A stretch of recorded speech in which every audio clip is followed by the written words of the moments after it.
네, 안녕하세요. 저는 콜라브웍스 건축사 사무소를 운영하고 있는 최수희라고 하고요. 저희는 특정한 분야를 가리지 않고 전시나 인스톨레이션 그리고 인테리어부터 타운하우스 같은 그런 큰 규모의 건축일까지 좀 다양한 스케일의 작업들을 지속적으로 하려고 하고 있고요. 좀 특별하게는 저희는 건축 사진 작업을 같이 해요. 그래서 그 콜라브웍스라는 그 이름의 뜻처럼 좀 다양한 사진을 비롯해서 다양한 매체를 빌려서 건축 작업을 하는데 관심이 있고 또 그런 작업을 지속적으로 해오고 있습니다. 안녕하세요. 저는 플롯 건축사무소의 김명재라고 하고요. 저희는 그 플롯이라는 이름 자체가 이야기와 땅 이 두 개의 그 뜻을 가지고 있어요. 그래서 일상 속에 들여다는 사람들의 이야기 그리고 일상 속에서 우리가 찾을 수 있는 도시의 컨텍스트 이 두 가지를 가지고 주된 작업을 진행을 하고 있고 저희가 주로 하고 있는 작업은 뭐 교육시설이나 문화시설 뭐 아니면은 주거시설 이런 것들을 위주로 좀 도시 속에서 작은 규모지만 우리에게 중요한 그런 공간들에 조금 작은 변화들을 만들어 나가려고 노력을 하고 있습니다. 참여하게 된 계기는 그 전에 그 가르쳤던 학생들이 이렇게 우하우스에 참여한다는 이야기를 듣고 관심을 갖게 됐었고 실제로 그 작업하는 과정이나 방문해서 그 전시를 봤을 때 느꼈던 점이 이게 굉장히 많은 시간과 노력을 투자해야 가능한 일이고 그런 과정에서 좀 도움이 될 수 있다면 좋을 것 같아서 굉장히 즐거운 마음으로 참여를 결정하게 되었고요. 자연이라는 주제는 일단 흥미로운 점은 누구나에게 좀 친근한 주제일 것 같아요. 자연이라는 게 항상 우리 주변에 있기 때문에 이거를 전시를 보는 시민들도 굉장히 쉽게 접근을 할 수 있을 것 같고 도심 속에 설치가 됐을 때 분명히 자연이 주는 긍정적인 역할이 있을 거라고 생각을 하고 또 도시 안에서 새로운 요소들이 될 수 있을 것 같아서 그런 점에서 굉장히 흥미롭다고 생각했습니다. 학교에서 하는 활동 외에 뭔가를 이렇게 하기가 쉽지 않은데 학생들이 그 주체적으로 하는 거에 대해서 좀 관심이 있었고 한번 참여하고 싶다는 생각은 원래 있었어서 제안을 받았을 때 좀 흔쾌히 응했고요. 바이오미미커리 같은 주제는 사실은 저는 되게 친근한 주제예요. 왜냐면 제가 한국에서 공부를 하고 영국의 바틀렛이라는 학교로 유학을 갔을 때 첫 해에 저희 설계 수업의 주제가 바이오미미크리였어요.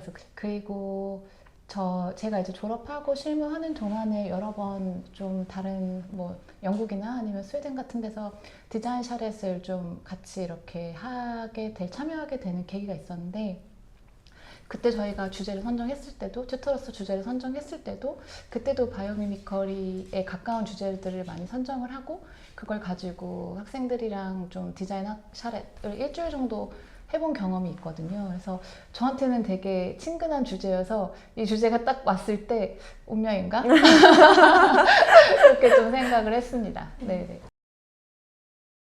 자연이 되게 책처럼 어마어마한 자원이 될 수 있다고 생각을 하거든요. 왜냐면 굉장히 오랜 시간 동안 존재를 해왔고 또 생존을 위해서 계속 진화하고 또 생존한 것들이 지금 우리 주변에 남아있기 때문에 이게 이미 어떻게 보면 검증된 논문처럼 굉장히 검증된 자료가 될 수 있다고 생각을 하고 그렇기 때문에 그 자연을 활용한다는 거는 되게 의미 있는 일이라고 생각이 듭니다.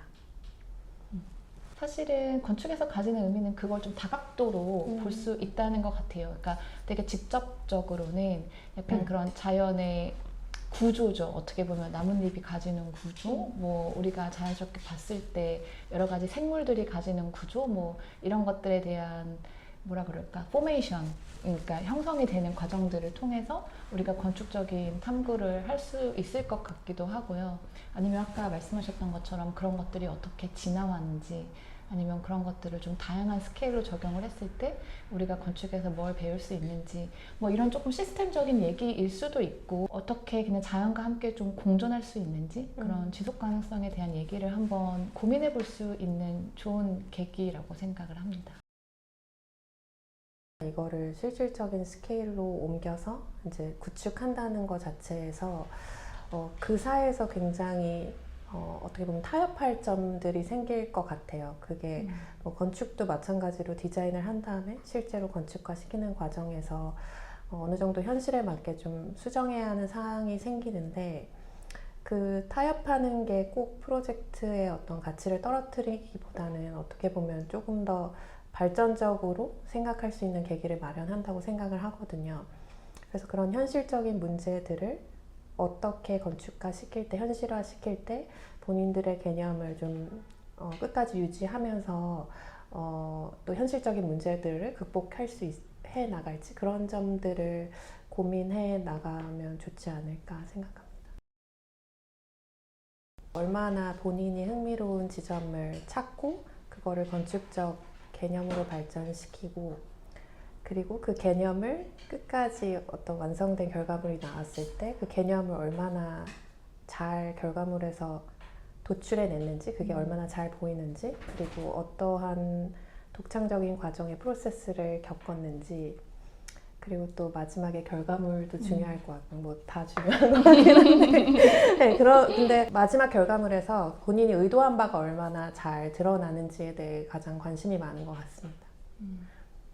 일단은 뭐 가장 자기가 정말 관심이 있고 흥미로운 주제를 찾는 게 제일 중요한 것 같고 이제 그 다음 단계는 그래서 이게 왜 좋은 건데? 여기서 뭐가 흥미로운 건데? 이런 질문들을 계속 하는 과정들을 통해서 보통 저희가 critical thinking이라고 얘기하잖아요. 비판적인 사고하는 과정들을 통해서 계속 디벨롭이 되듯이 이제 그 과정들을 저희가 조금 잘 연결되게 그러니까 전체적인 과정의 하나의 흐름으로 보일 수 있게 그런 과정에서 도와주는 게 저의 역할이라고 생각을 하고요.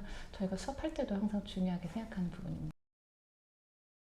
일반적으로 저희가 디자인을 학교에서 완성을 하면 그거를 이렇게 한정된 그룹 안에서 리뷰를 하고 끝나는 경우가 많은데 전시 작업회 같은 경우는 특히 이렇게 공공장소에 설치하는 작업의 경우는 실질적으로 이게 완성이 됐을 때 사람들과 어떻게 소통을 하는지 그리고 사람들이 이걸 어떻게 경험하는지를 보는 그 자체가 굉장히 즐겁고 또 되게 기대하지 않았던 일들도 발생이 되거든요. 그래서 마찬가지로 학생들도 그런 점을 기대하면서 즐기면서 작업을 했으면 좋겠고 또 저도 그런 점을 기대하고 있습니다.